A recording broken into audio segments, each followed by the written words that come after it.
Good afternoon. It's Friday, the 16th of May, 2025, just after 1 o'clock. Welcome to UK Column News. I'm your host, Mike Robinson. Joining me in the studio today is Patrick Henningsen. Welcome to the programme, Patrick. Great to be with you, Mike. And by video link, we have Mark Anderson. Now, we're going to start today with, very briefly, the assisted dying bill, which is back in the House of Commons, being led by Kim Ledbetter. Let's bring her on screen. Well, the question is the assisted dying bill in the process of being euthanized itself? She's busy trying to keep it alive. The bill passed, of course, as everybody knows, passed the first stage of the Commons last November. But as we've been reporting here on UK Column News, the fact that the committee stage was packed with pro-euthanasia MPs was not lost on many. The job done by Danny Kruger in particular to highlight the issues has resulted in, of the 500 debated amendments, 130 to be debated now that it's back in the House of Commons today.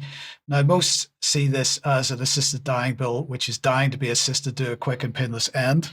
But ironically, as things stand, it only needs 28 supporters to change their minds and become naysayers to kill the bill completely.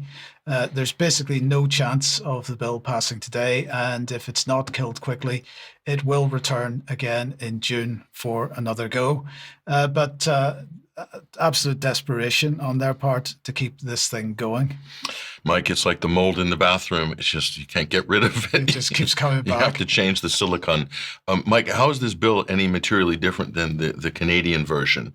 Because a lot of the criticisms of the Canadian version is that it left a wide berth of people eligible for this type of thing. Well, and the main concern is that people are going to be coerced into it, whether that be through draconian inheritance tax regulations or through people that are too much of a burden on the state or too much of a burden on their families and so on, being coerced into it. This issue of assisted dying has been one that we've been covering since 2014 or something. It's clear that as it's been rolled out in other countries, it has become exactly what we said it would, a slippery slope, and things become more and more draconian as time goes on. Canada, what's going on in Canada, what's going on in the Netherlands and other places really should be the only precedent that anybody needs.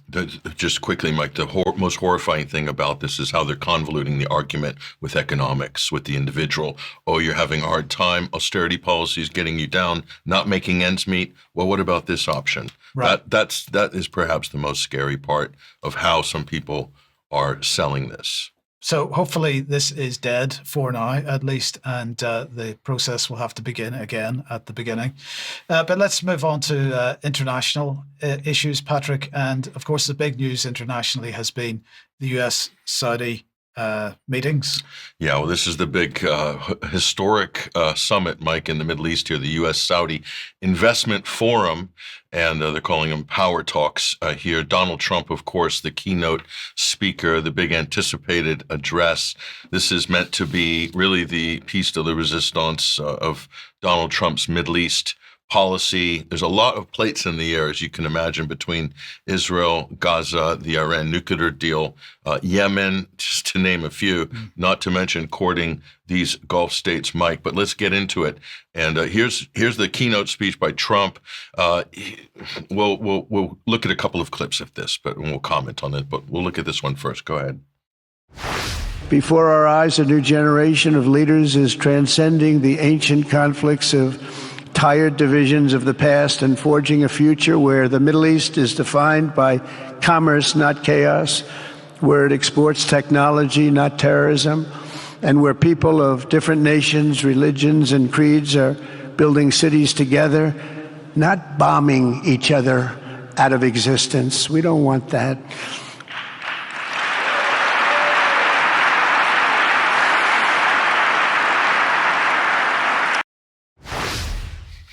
I mean, where do we start here? Is it not the United States and Trump that just got done with a 7-week bombing campaign against Saudi's neighbor to the south, Yemen? That was the U.S., wasn't it? And, of course, all the way supporting Israel with their bombing people out of existence in a certain part of the world. Bombing Yemen, or bombing Lebanon, and they're bombing Gaza. Who else are they bombing? Syria as well. Yes. So Israel's busy bombing people. So this idea that Arabs are bombing each other out of existence is, a patent lie by Donald Trump. It's hard to know what he's talking about most of the time because he doesn't put specifics in his speech, so you're left to interpret it. But it's clearly he's meaning Arab on Arab violence there, and it's just kind of ridiculous. And by the way, isn't it the U.S. that armed Saudi to bomb Yemen for 7 straight years from 2015 until 2022? I think that was the U.S. So anyway, here's the next one. Look at this. Instead, the birth of a modern Middle East has been brought by the people of the region themselves, the people that are right here, the people that have lived here all their lives, developing your own sovereign countries, pursuing your own unique visions and charting your own destinies in your own way. It's really incredible what you've done. In the end, the so-called nation builders wrecked far more nations than they built, and the interventionists were intervening in complex societies that they did not even understand themselves. They told you how to do it, but they had no idea how to do it themselves. So he was singing the praise of the Gulf states, Mike, and how they have these tall, shiny buildings, beautiful development projects. The point is, only the Gulf states have been allowed to develop in the region. Everybody else has either been saddled under IMF debt or has been bombed by the U.S. or Israel or under sanctions. So he had to go at Iran saying, Iran hasn't built any of these beautiful buildings.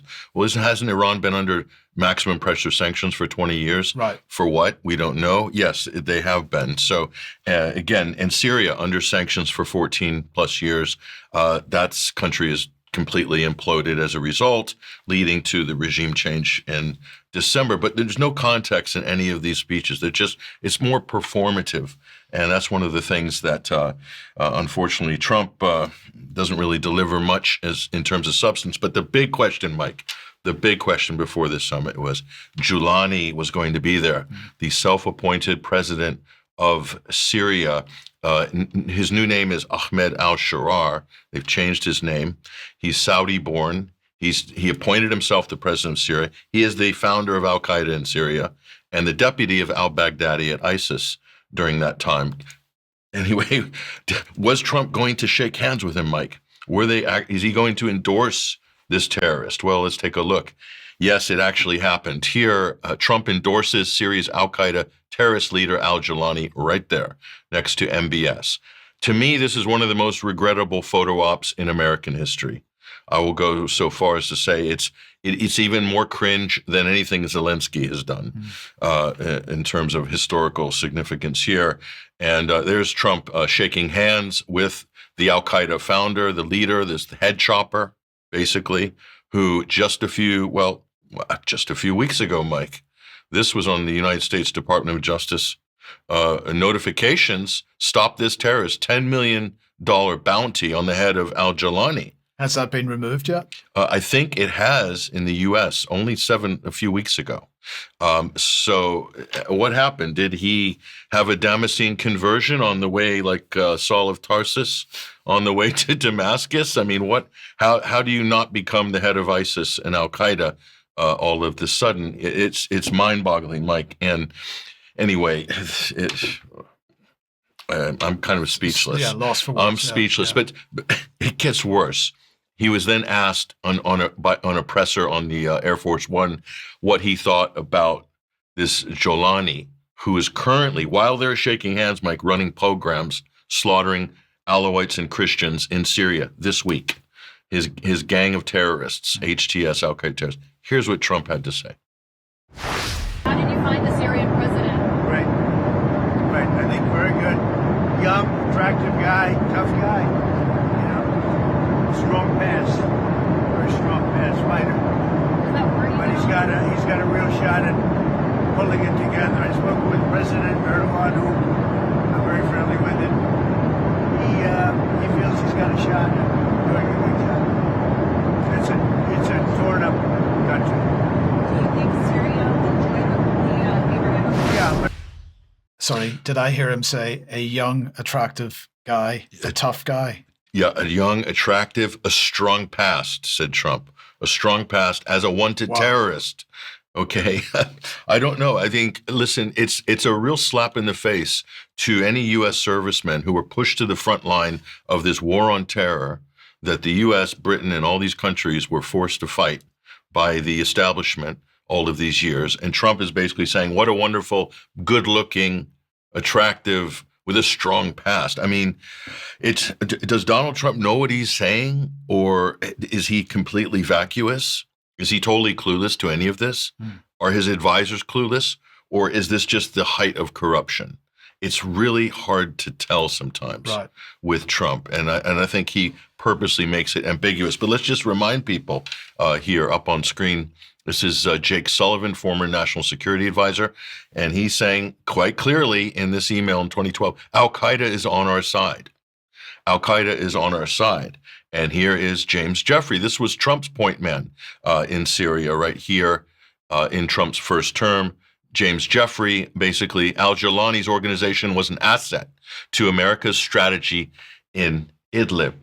Okay, so really, Mike, what Donald Trump has just done this week, he has completed the life's work of these two people. We'll put up on screen. Hillary Clinton and John McCain spent their whole career trying to legitimize Al-Qaeda and ISIS, and Trump has done it this week. He has completed the job of Hillary Clinton and John McCain by platforming Al-Qaeda and ISIS and having the United States government endorse these some of the worst people on the planet. Are they going to come out and admit to how much money and military assistance they've been giving them for the years? Oh, that's going to be nicely swept under the rug now. Oh, let's just let bygones be bygones. He's a reformed man. He shoots baskets on YouTube. That's Jawlani, the terrorist here. So here's a few problems, though. We have a problem with Marco Rubio. We'll bring this up on screen. This was just on March 9th. Rubio said Syria must be held accountable for the perpetrators of massacres. He's talking about the massacres, which we covered on previous programs on UK Column, of the massacres of religious minorities and ethnic minorities in Syria, Alawites, Christians, Druze, Shiites, and Sunnis, and Yazidis. Everybody, Jawlani has massacred and killed everybody in Syria. He was the butcher of Syria, not Bashar al-Assad. It's funny how they're flipping the script on this.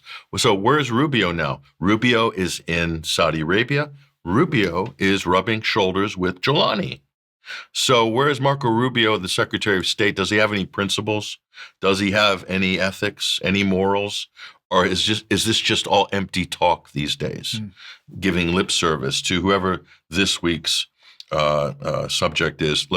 So here's the facts, Mike, and we could just give you reams and reams of reports on this. Survivors of al-Sharar, Jawlani's government's massacres, recount the death and destruction, kidnapping of women sold on the market in Idlib for sex slaves, you name it. Oh, and by the way, even Amnesty International was forced to release a report, multiple reports on this. The coastal regions in Syria, Alawites, Jawlani's running pogroms. They had their own Kristallnacht in the coastal regions of Syria. That's the best way to describe it quite accurately, in fact.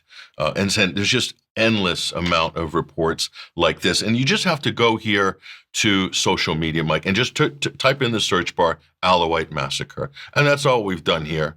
And you could just scroll and scroll, and you see some of the most horrific scenes where Jawlani's police are forcing men to bark like dogs and crawl on the street, beg for mercy, and then they summarily execute them. That's a war crime right there. It is a war crime. So there is no, and we apologize for the gruesomeness of this, folks, but our governments are endorsing these people and recognizing them as a legitimate government when just a few weeks ago they were a listed terrorist organization, and we have all their crimes on film, real time. And look at this, rounding up men and boys, putting them into the back of trucks, taking them off to be killed, tortured, or whatnot. This is a daily occurrence in Syria. They are ethnically cleansing anybody who is a religious or ethnic minority. And we could go on, Mike. You could just scroll. We don't need to show all of this, but you get the idea. It's just endless amount of massacres and examples of this. So we just go to X and just type in Alawite massacres. So it's not as if we're making this up. Look at this beautiful young women who have been killed. Pregnant woman also killed because she was Alawite, because she was the same sect as Bashar al-Assad. That's what's happening in Syria. That's who Donald Trump is Eva Bartlett. She's reported on a lot of these as well. This is what's actually going on in Syria. So what can we say? And meanwhile, so where are all these people on their principles? Well, here's another one. And we'll bring this up on screen here. This is the defense secretary. Now, this is back in February 25th. Okay, this is Pete Hegseth, U.S. defense secretary, meeting with the Saudi, his counterpart in Saudi Arabia. He's meeting with the Saudi defense head, Prince Khalid bin Salman. And note, okay, that's Pete Hegseth there, U.S. secretary. On his right bicep is tattooed in Arabic, the following, is infidel. Okay, so the Saudis are supposedly the leaders of the Islamic world. Where are they on some of this stuff? This is somebody who's been openly hostile to Muslims, Hegseth. Clearly, you can see he's even got it tattooed. The U.S. Defense Secretary. I mean, where are they on this? Do they care? Are there any principles at play here? It all seems like what matters is money and guns and development, property development here. And so just not to be outdone here is Charles Lister, who is, I'm not sure what he is, who he works for, but he's kind of like a full-time public relations agent for Jolani here. And Jolani's talking about coexistence is our heritage in Syria. We're all about coexistence, and everyone's living happily together in Syria right now. Total, absolute, bold-faced lies. And so that's what's going on there. There he is, Charles Lister. I'm not sure you can look into any of these organizations. You'll probably find Qatari funding or something similar to that, or some think tanks in Washington, D.C. Who knows? But it's a good PR operation here. And also, Hegseth is meeting King Mohammed bin Salman, MBS, while he has an infidel tattoo in Arabic on his right bicep underneath his Armani suit. So that's what's going on. Meanwhile, this is what it's all about. Trump's courting the Gulf states for investment, $1.4 trillion from the UAE. An AI deal, nothing is this is not guaranteed. What it is they're promising to buy chips from the United States, advanced AI chips, and Trump's made this into, quote, a $1.4 trillion AI deal. So these are MOUs, memorandums of understanding. Okay, these aren't solid deals by any stretch of imagination, but this is how crazy the coverage gets. Look at Fox. Trump takes a victory lap from the UAE, touts a $13 trillion deal. So in 12 hours, it went from 1.4 to 13 trillion. Maybe it'll be 20 trillion by tomorrow. I don't know. Anything's possible with Trump. Does it really matter? So here's the question, Mike, based on everything we've just looked at, and France has also received Jolani for a state visit, right? Based on everything that we've looked at, is Britain going to invite the self-appointed president of Syria, who doesn't want to have elections, by the way, okay, doesn't have a parliament, but he's the president? Is Britain going to invite this person for his state visit? This is an important question. That's a big question. Have you heard any indications? Certainly the rumor mill is talking about it. The rumor mill is talking about it. And, well, let's look at what Keir Starmer said immediately as Damascus was falling. He said he welcomes the fall of Assad's barbaric regime. Now, based on what I've just showed you, right, what we've just seen, would you say that Jolani's is a barbaric regime? Beyond barbarism, actually. It's pretty bad. Yeah. On the scale of horror, it's about as bad as you can get. Right. And it's all on camera. They filmed it all. So here's then Starmer the next day being aware of what could happen in terms of sectarian violence. This was Starmer the next day. It's too early to remove the Syrian rebels, quote, from the terror list, said Starmer. And to his credit, this is what the prime minister said. We have all seen in other parts of history where we think there is a turning point. It turns out not necessarily to be a better future than what we hoped for, said Keir Starmer. We've got to make sure this is different. To his credit, Mike, that's a statement I think I can agree with. I know it's rare, but that's a statement we can agree with. And David Lammy even chimed in on this. Foreign Secretary at the time said, the UK will judge HTS, Jolani, by their actions, monitor closely how they and other parties to this conflict treat all civilians in areas they control. Again, based on what we have just seen. Well, based on what we've just seen, both of them lied then because they have brushed it all under the carpet. They're not speaking out against it at the moment. So I think but they're not talking openly about inviting him either. So they're caught in a little bit of a gray area, Mike. So meanwhile, there's all sorts of stuff on social media here. Again, that's fake news, saying Keir Starmer has already invited al-Sharar. Why is this stuff appearing? This is coming from the Gulf. This is paid fake news, okay? But so, Mike, there's all, if you Google Keir Starmer invites Jolani, you'll get hundreds of returns on social media posts, but you won't see any news items. So people beware that not everything on social media is true, and there's a lot of fake news out there. Why would they be putting that fake news out? To soften people's public opinion for the things, for a future announcement. So we shall see what happens in the coming days. Very interesting exercise in propaganda. Yes. Okay, well, what else has Keir Starmer been up to? Well, NATO foreign ministers gathered in Turkey on Wednesday to discuss, and yesterday to discuss strengthening allied deterrence and defence. And that's what they described it as, and to move forward what they called preparations for the NATO summit in The Hague next month. Now, the main topic of discussion, as is perennial with NATO conferences, is money. They still can't agree on a minimum spend. Mark Rutte moaned that the current base of 2% of GDP is not enough. And so he's pushing for everyone to agree to a level of 3.5% of GDP in the next 7 years, topped up by an extra 1.5% earmarked for what was described as wider set of spending related to defence, whatever that means. So let's have a look and see what Rutte said. Here he is. We will need greater investment in our core military requirements, as well as additional broader defence-related investments, including infrastructure and resilience. We have to make sure that we spend enough money all over NATO to keep ourselves safe. Now, for his part, our less than the most intelligent foreign secretary insisted that the strongest alliance in history has to stand united in the face of generational threat from our adversaries.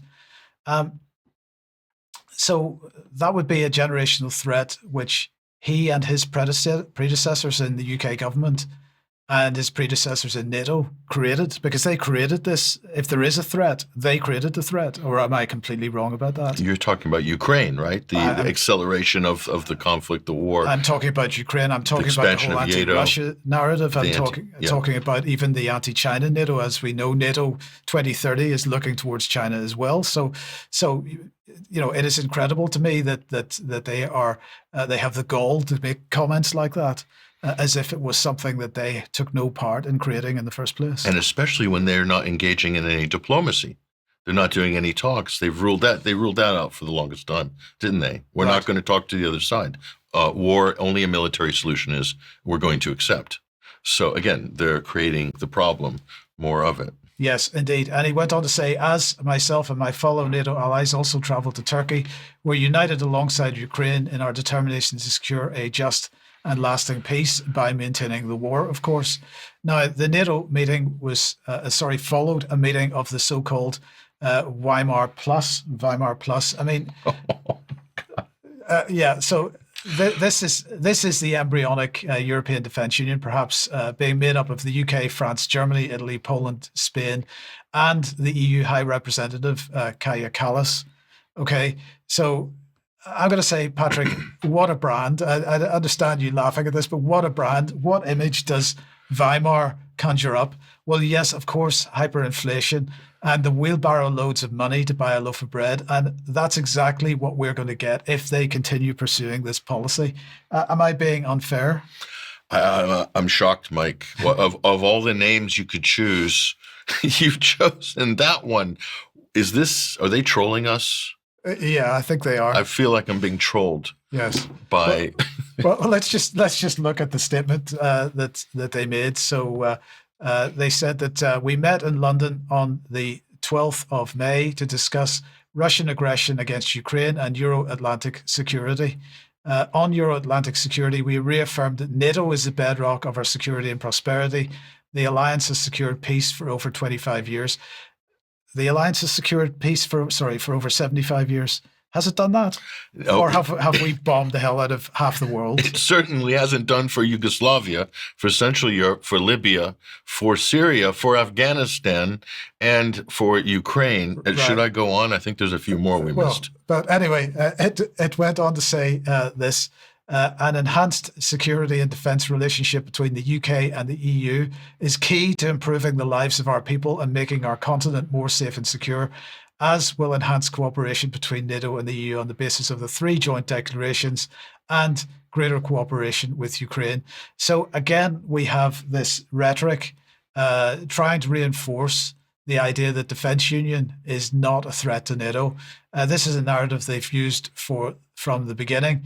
And if we just bring the graphic on screen, this is my rendition of the EU graphic, which describes European Defence Union, all the various pillars of it, as they like to call it. And on the right-hand side there, absolutely, the core partnership is NATO and the United Nations, but NATO is the core partnership. This, as I've said many times before, was never about undermining NATO in any way. It's about the EU becoming effectively a key voice within NATO. Political consensus for foreign policy, right? Precisely. Yeah. And it's much easier to do that with the EU Commission being the voice of all the European member states instead of individual member states. So anyway, why is this important? Well, this all leads up to the UK-EU summit, which is taking place on Monday. And the EU's promo page that you can see on screen at the moment had me a little bit amused, because you'll note it says there that agenda highlights will be on this page a week before the meeting. Well, the meeting's on Monday, and that screenshot was taken today, so that doesn't seem to have happened. So I'm going to suggest that is very much a reflection of the sensitivity surrounding this conference, this summit. This is the summit which is going to bring the UK in a formal sense right back into the EU again. And I understand the reticence to list the details of the agenda on there. So something that caught my eye, Mike, at the beginning, you were talking about the budget and that they're looking for a wider set of spending related to defense. You remember that part? Yes. So I've actually looked into that when Germany proposed the Rearm Europe plan on the German side. That is all massive amount of money that's going to be earmarked for smart power, and we can add censorship to that. Yes. And that type of speech control and think tanks. So they're building out the sort of, intellectual ecosystem, the soft power ecosystem, the smart power ecosystem to fill the gap from the United States withdrawing a little bit from the USAID, destabilizing countries in Europe and so forth, and skull plugging Europeans into voting certain ways or canceling elections, full stop. Right. That's what that is. So they're gonna plow a significant amount of money into that to try to shore up an establishment that is absolutely failing right now. And which is then going to become much more reliant on funding from the war policy, and therefore is going to be absolutely supportive. No criticism of the war policy whatsoever. And you'll see the same people get jobs. You'll see the same names pop up from the Atlantic Council and all the disinformation boards. There'll be money for Elliot Higgins and Bellingcat, I'm sure. So the same sort of players are there feeding at the same trough, basically. Yeah, massively dangerous. Okay, thank you, Patrick. Mark, let me welcome you to the program. Let's move on to the issue of digital services tax, which of course is something that the UK has been pushing very hard. But we were very clear, Mark, that this was not within the remit of the recent trade deal between the United States and the UK. Yeah, that's my understanding, Mike, is that, first of all, the trade deal between the U.S. and the U.K. announced around May 8th is not as complete as they're making it sound. There's a ways to go on that. And so this is, in a way, a follow-up to an earlier report I did on that trade deal. At any rate, we'll move on and kind of explain the main facts surrounding the digital services tax. And for one thing, we've got the White House trade advisor, Peter Navarro. He has had this to say: digital taxes has spread like a bad virus around the world, but it started in Europe and it basically targets American companies. And I know that the Trump administration, as Politico reported, is still pressuring the UK to lift its tax on digital services, calling it, again, a bad virus. And as Navarro also stated, as we're showing here, we're still in negotiations. And the president and other top White House officials acknowledged during remarks on the race deal in the Oval Office that the trade deal in the Oval Office, that many contentious details have yet to be ironed out. So again, as I'm saying, there's a long ways to go on this. We'll move on from there. As of the 1st of April 2020, this is a little bit of history, the UK government introduced a new 2% tax on the revenues of search engines, social media services, and online marketplaces, which derive value from UK users. Under the current international tax framework, the value businesses derive from user participation is not taken into account. That is, the business profits between different countries. But this measure will ensure that large multinational businesses support vital public services fairly. So going back to 2020, that's the rationale they're saying, the UK government, for the digital services tax. A policy paper from the UK government also said the following. You might want to show this one. The most sustainable long-term solution to the tax challenges arising from digitalization is reform of the international corporate tax rules. That's what the UK government's now talking about 5 years later. The UK strongly supports G7, G20, and OECD discussions on long-term reform. And you guys might want to comment on this, but there's also a Bilderberg connection that you might recall, Mike, when I was there in 2013 covering Bilderberg and Watford. This came up because Googleberg, another type of meeting, also took place in Watford right before Bilderberg that year. And there were some high-tech talks where tax matters kind of leaked out of that.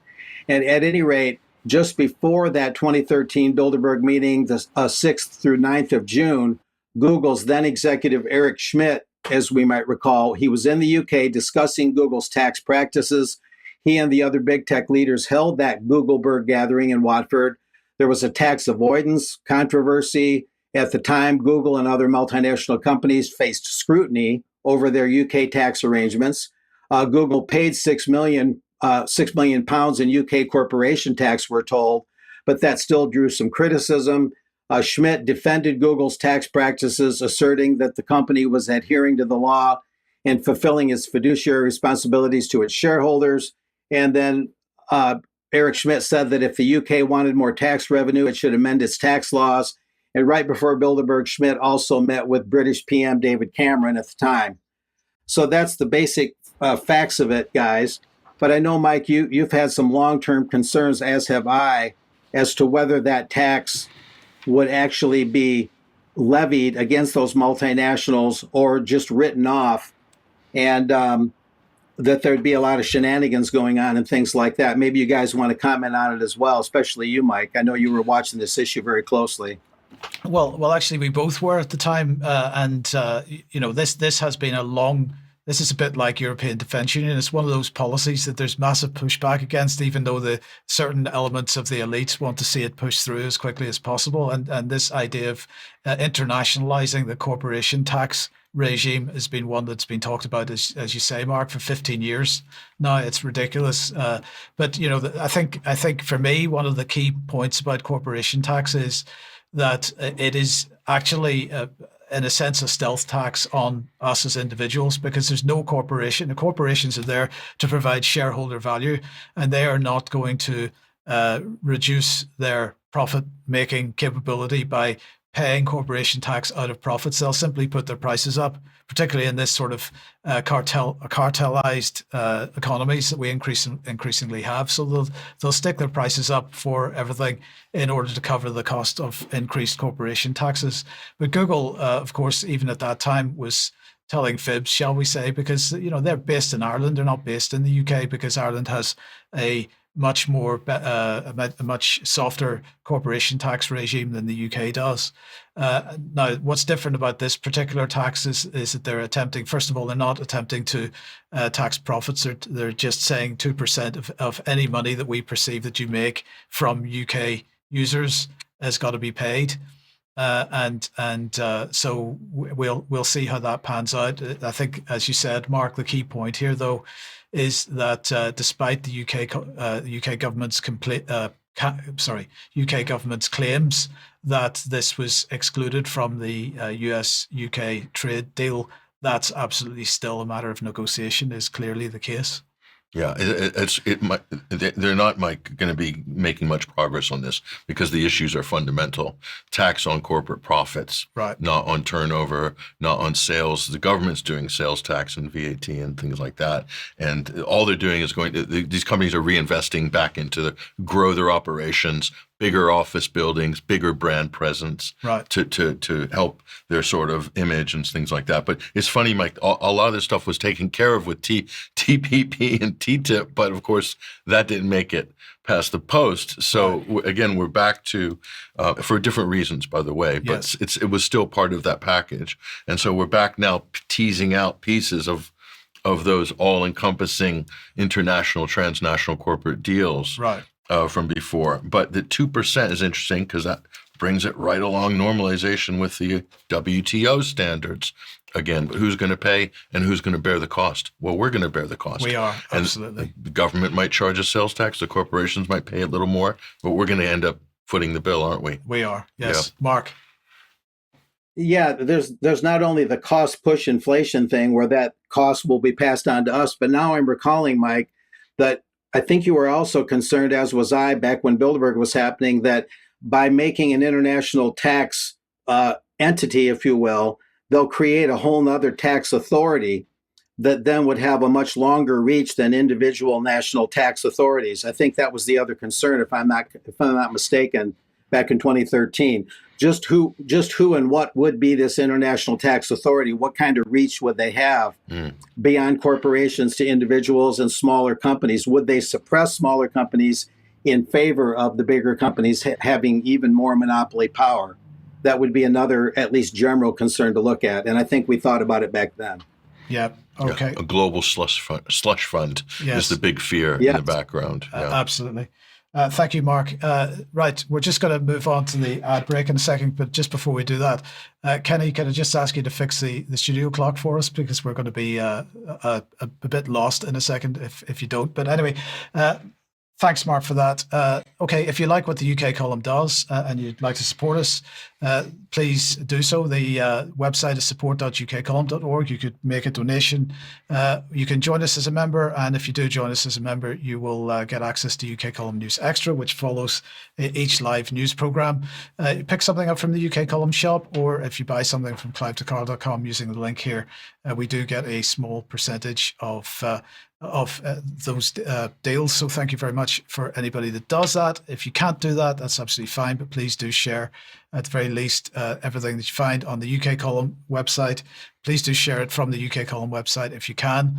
Now, tomorrow, tonight at 7 p.m., Germ Warfare will be speaking to Tom Cohen and asking the question, has a virus ever been shown to exist? So that's tonight at 7 p.m. That's going to be a controversial one. Oh, and, you're delving into dangerous territory there, Mike. We do like that. So thanks very much. Okay, for that. So let's move on then. And very briefly, Mark, a new case filed against Pfizer, or is this an update on a current existing one? A new one, as far as I know, Mike. Speaking of viral things, all things viral, the state of Kansas is now suing Pfizer. This is from a local affiliate, CBS, WIBW in Kansas. Case filed against Pfizer for COVID vaccine marketing to be heard at the state level. So it's not for some painkiller or anti-inflammatory. This is actually for the COVID jab. And the Attorney General of Kansas was quoted as saying this victory to be, trying this is the first step in bringing justice to the Kansans who were misled by the false statements made by Pfizer regarding the health risks of the COVID vaccine. See, so this is really getting to the heart of what's going on right before the World Health Assembly meets this coming Monday, just like that other summit you talked about, to start their final negotiations, we're told, about the World Pandemic Treaty. And there's an important note from James Roguski on that, and that is, real quickly, that there's an annex within the treaty structure that he understands very clearly that the participants have to obey, meaning that there's going to be up to a year, probably the better part of a year, if not a full year, before they can finally sign the pandemic treaty.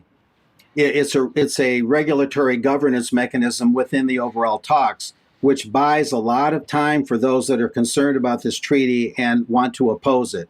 So this is really good news, along with Pfizer being saddled by this lawsuit going right into the World Health Assembly starting on Monday in Geneva and lasting till the 27th of May.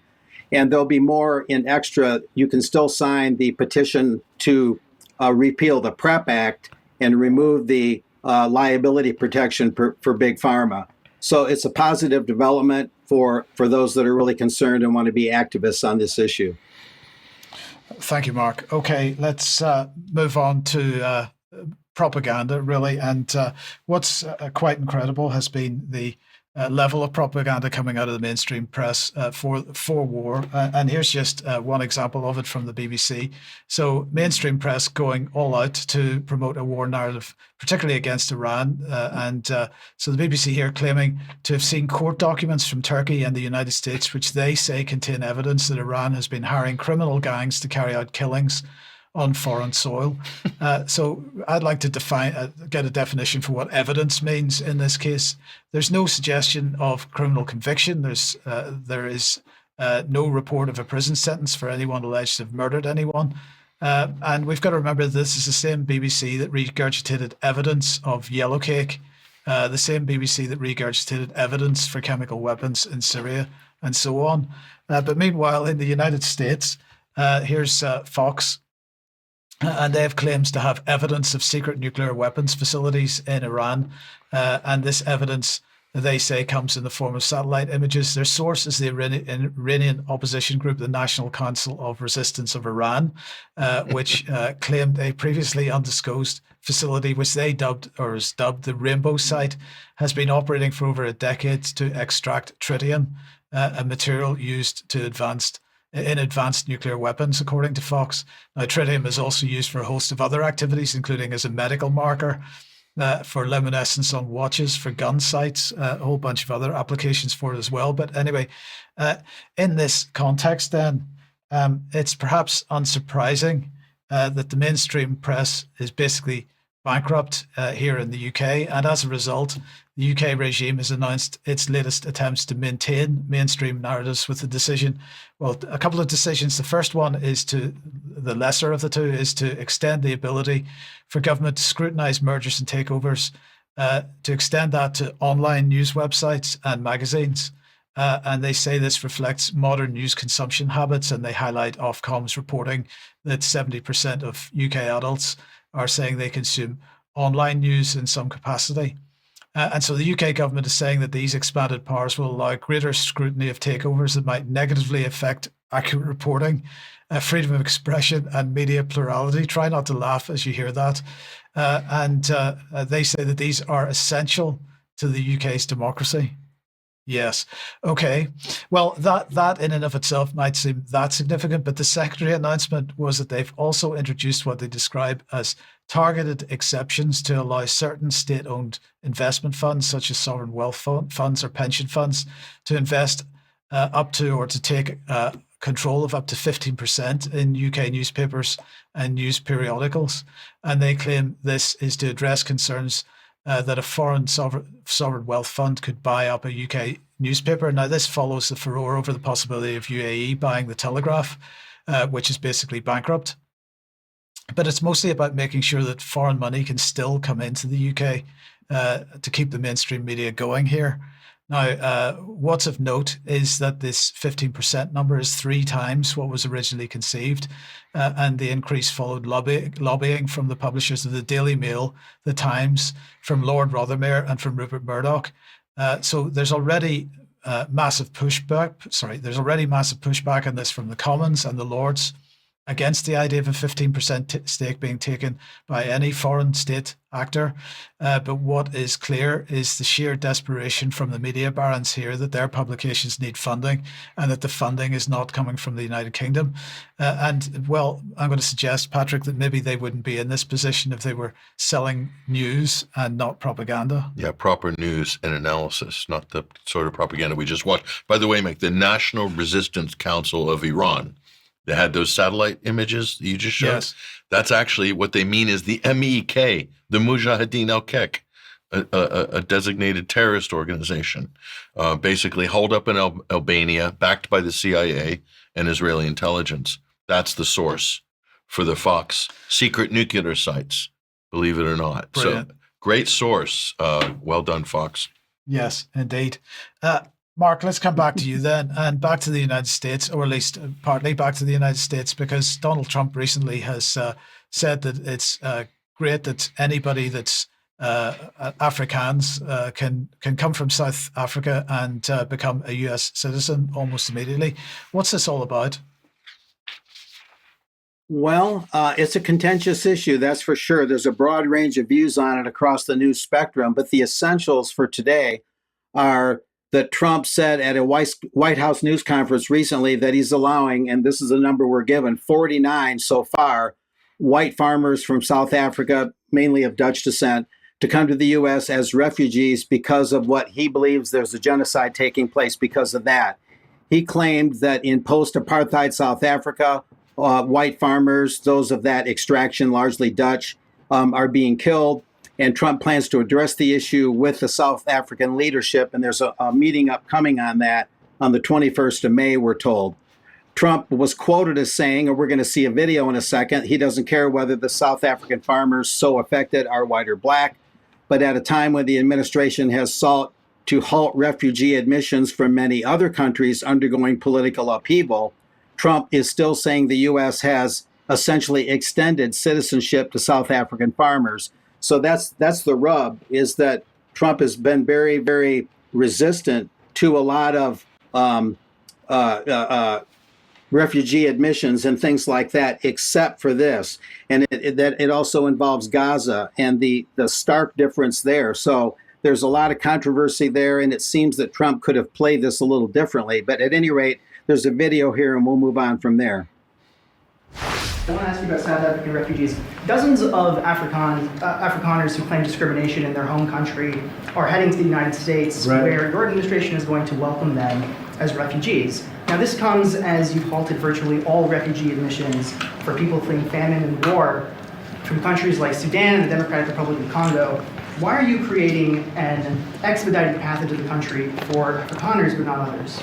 Because they're being killed, and we don't want to see people be killed. Now, South Africa leadership is coming to see me, I understand, sometime next week. And, we're supposed to have I guess a G20 meeting there or something. But we're having a G20 meeting. I don't know how we can go unless that situation's taken care of. But it's a genocide that's taking place that you people don't want to write about. But it's a terrible thing that's taking place. And farmers are being killed. They happen to be white. But whether they're white or black makes no difference to me. But white farmers are being brutally killed, and their land is being confiscated in South Africa. And the newspapers and the media, television media, doesn't even talk about it. If it were the other way around, they'd talk about it. That would be the only story they'd talk about. And I don't care who they are. I don't care about their race, their color. I don't care about their height, their weight. I don't care about anything. I just know that what's happening is terrible. I have people that live in South Africa. They say it's a terrible situation taking place. So we've essentially extended citizenship to those people to escape from that violence and come here. that's what the president had to say on that. There's also been some miscellaneous coverage. We can keep moving here. This is an Associated Press piece from the 14th of May, just confirming South Africa's leader and Trump will meet next week, again, May 21, after U.S. took in these 49 white South Africans as refugees. And there's some other important things here. Elon, of course, is in the mix because he's from South Africa. He's of that descent. And the Associated Press via PBS back on the 24th of March mentioned that South African-born Elon Musk, who has regularly accused South Africa's black-led government of being anti-white, repeated at that time a claim in a social media post that some of the country's political figures, quote, are actively promoting white genocide, end quote. And the really important part is this next item, some notes I took on this. Amid South Africa's passage of what we're told is a land takings law without compensation, Trump has accused South Africa of taking aggressive positions toward the U.S. and its allies in its foreign policy and of being a supporter of Hamas, the Palestinian militant group, and Iran. Trump, in an executive order, there's an executive order involved here, he cited South Africa's decision to accuse the U.S. ally Israel of genocide in Gaza in an ongoing case at the International Court of Justice as an example of South Africa's so-called anti-American stance. So that's a major potential blunder there for President Trump to be so open to the South Africans, whatever their plight might be. There's palpable corruption there, and there has been a long time. But then to ignore the much more stark situation in Gaza, where the destruction has been so much more widespread and complete in such a short period of time. So it's strange, to say the least, that President Trump would do the South African thing on one hand, which might have some merit, and yet ignore the Gazans, where the suffering has been just so over the top. So that's a hard sell. To me, that's a hard sell no matter what your views are on this issue. So back to you guys. A number of points here, Mark, and I'm sure there's going to be a couple of questions about this. But getting statistics on the scale of the problem in South Africa is difficult because the South African government doesn't release crime figures based on race. But the latest figures that I could find, which were covering the final quarter of last year, so only in 3 months, said that 6,953 people were murdered in the country in the last 3 months of last year. And of those, according to the South African government, at least 12 were killed in farm attacks. And of the 12, one was a farmer, 5 were people living on farms, and 4 were employees. And there's no clarity over whether those employees were white or black. So no matter what you think about this, that doesn't constitute a white genocide or any kind of genocide according to any definition of the term that I'm aware of. It might undoubtedly is criminality. Undoubtedly, it's the activity of gangs and so on. But the number of murders in South Africa as a whole is horrendous. And it seems to me that represents a pretty shocking lawlessness, but it couldn't be described as genocide. And to my mind, Patrick, this is all about Israel and Gaza. I think it's right. I think also Mark's made the connection there with Trump's own statement. It's clearly politically. I think it appears to me, Mike, anyway, that this looks like there's a political thing going on here. Right. And we traced the genealogy of this issue, and what we found was this issue. How did it get to the White House level? That's the question. And it came from Elon Musk on X. Started promoting it, but he started promoting it at the same time a lot of top Israeli lobbyist accounts like Bill Ackman and others, Tommy Robinson, all these other sort of accounts, they all tend to tweet the same things. Right. There's a whole gaggle of these accounts. And Elon Musk was saying that there's a white genocide going. South Africa's passing anti-black legislation. They're confiscating white farmers' land. None of that was true. There's been no white farmers' land confiscated by the government. So Trump was lying to the public because Trump probably doesn't know. He also said there's a genocide. That's another lie by Donald Trump. But then from Elon, Marco Rubio then retweeted it and then amplified the issue.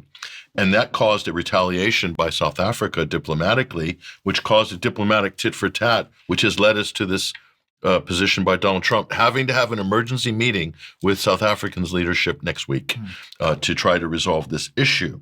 And so I think it'll be interesting to see what happens after that meeting when they basically tell him the facts. But I do think the fact that South Africa has raised this case in the ICJ has made them a big target of the Israeli lobby and the Ben Shapiros of the world and everybody else who's batting for Israel, basically. But to use the term genocide, and here's the point, Mike, to me, to use the term genocide so willy-nilly demeans an actual ongoing, violent, historic proportions genocide, live-streamed genocide that we've never seen in our lifetimes, okay? It demeans it, it reduces the significance of it, and this whole issue seems like it's geopolitical gaslighting for the benefit of Israel against the one country that stood up against Israel and filed that case at the International Courts of Justice under the Genocide Convention, which was South Africa and the government of Cyril Ramaphosa, who's also a BRICS country as well. So they've got another reason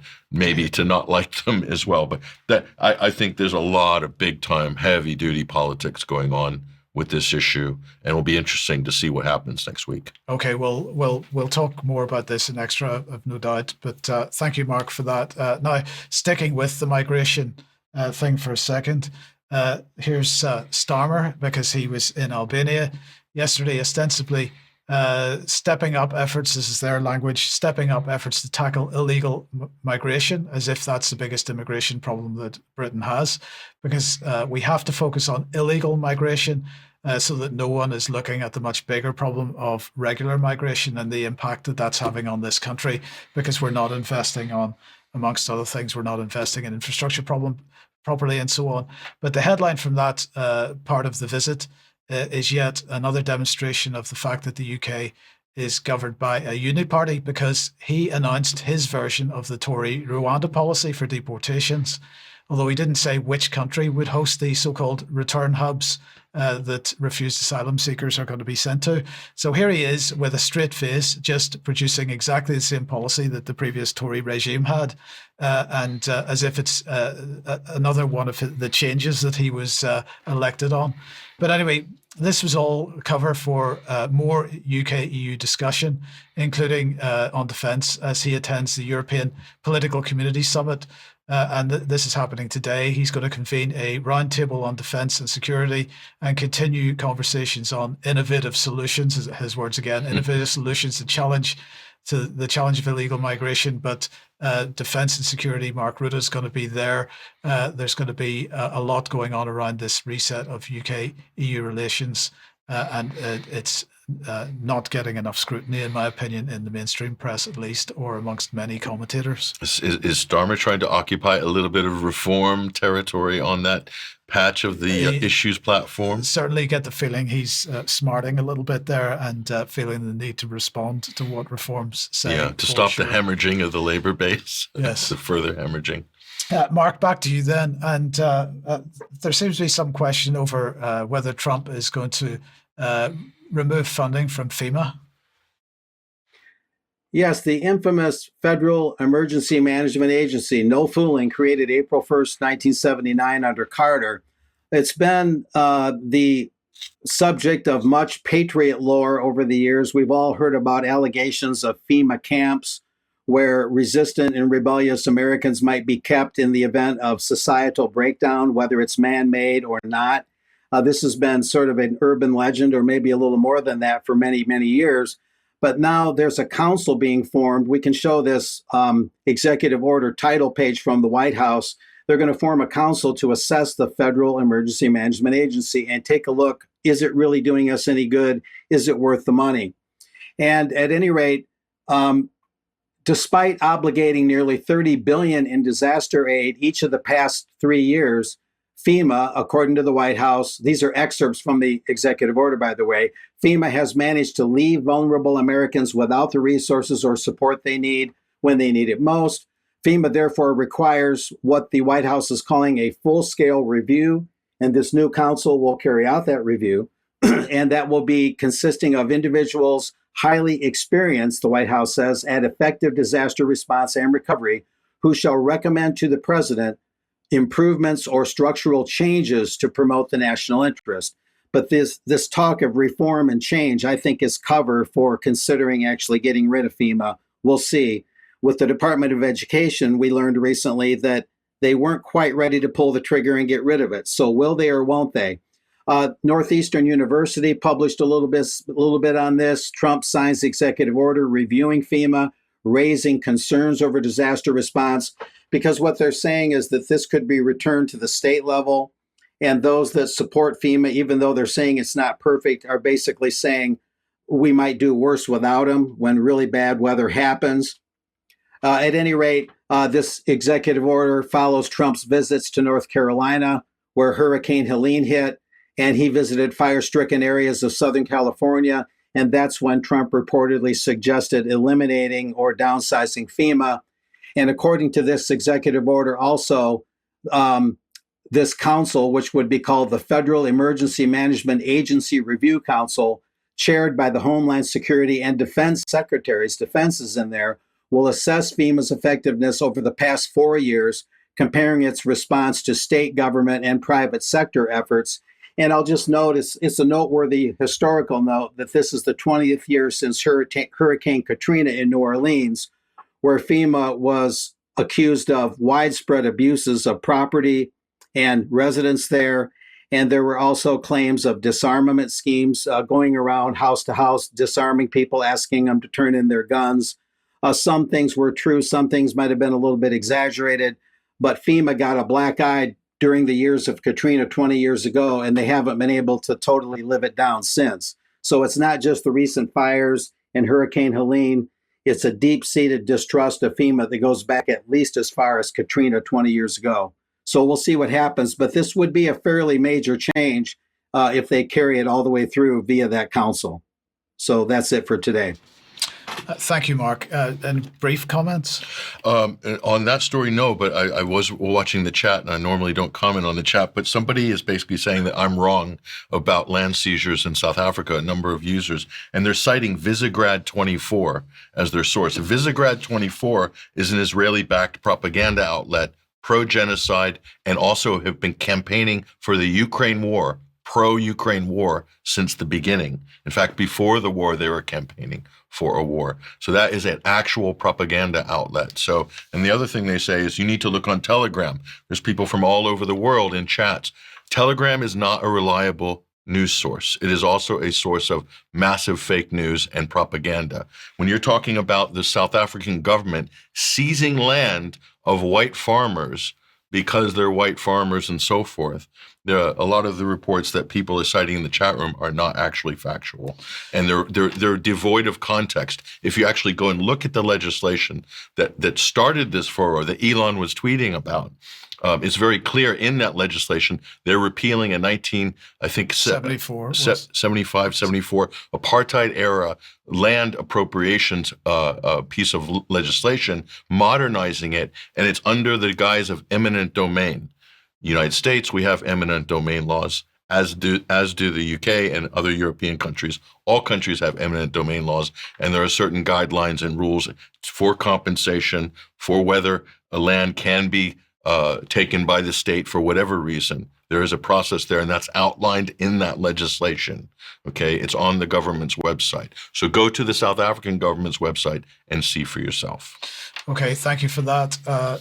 We got to leave it there for today. I'm going to say thank you very much to Mark and to Patrick for joining me today. Thank you all for watching. We'll be back in a few minutes for some UK Column News Extra. If you're not a UK Column member, please consider joining us and joining us for UK Column News Extra each day. So see you there in a minute. See you then. Bye-bye.